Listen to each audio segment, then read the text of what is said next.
Doctor মানিক সানো নাম সগো মুখ্যমন্ত্রী ডক্টর মানিক সানো নাম সগো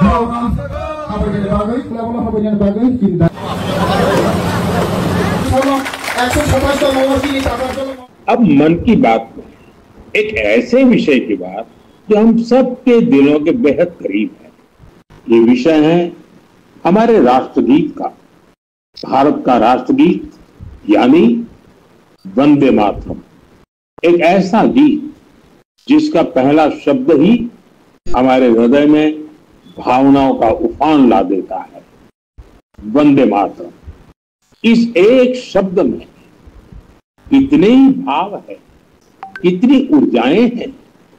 सहज भाव में ये हमें मां भारती के वात्सल्य का अनुभव कराता है। यही हमें मां भारती की संतानों के रूप में अपने दायित्वों का बोध कराता है। आज के আমরা সময়ে গণতন্ত্র কিন্তু আমরা এই সরকার আসার পর গণতন্ত্র আমরা প্রতিষ্ঠিত করেছি। এখন সবাই যে কাজটা তখন কেউ বলেনি এখন বলা শুরু করেছে। এত বছর ধরে তাদের বলার কারোর ক্ষমতা ছিল না। ঠিক আছে বলো, কিন্তু বলার মধ্যেও যেন তার একটা প্রপার ওয়ে থাকে। আমি বারবার বলছি গায়ের জোর দিয়ে দাবিয়ে কিন্তু বলা যায়। তো এই যে একটা সুশৃঙ্খল অবস্থা আমরা চাই যে জাতি জনজাতি মিলে আমরা একটা সুন্দর পরিবেশ তৈরি করি। সবার বলার অধিকার আছে, সবাইকে বলতে হবে। গায়ের জোর আমরা করবো না। এর আগেও এই কমিউনিস্টদের সময় আপনারা দেখেছেন কংগ্রেসরা বলে, তখন তো এইসব কথা শুনিনি, আজকে যে কথাগুলো উঠছে।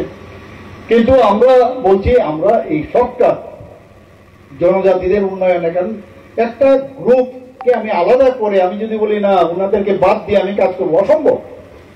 সবকা সাথ সবকা বিকাশ আর বিশ্বাস আর তার প্রয়াস, এটা কি এমনিতে একটা স্লোগান না।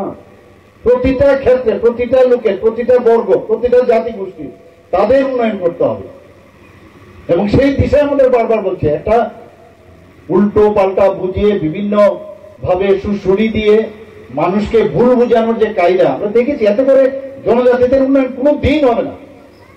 আজকে আমরা এই যে গত বাজেটে আমরা জনজাতিদের যে উন্নয়নের ক্ষেত্রে আমরা যদি দেখি 30,000 কোটি টাকা আমাদের বাজেটে ছিল, 27,000 থেকে রিভাইজ যে বাজেট হয়েছে সেটা 30,000 কোটি।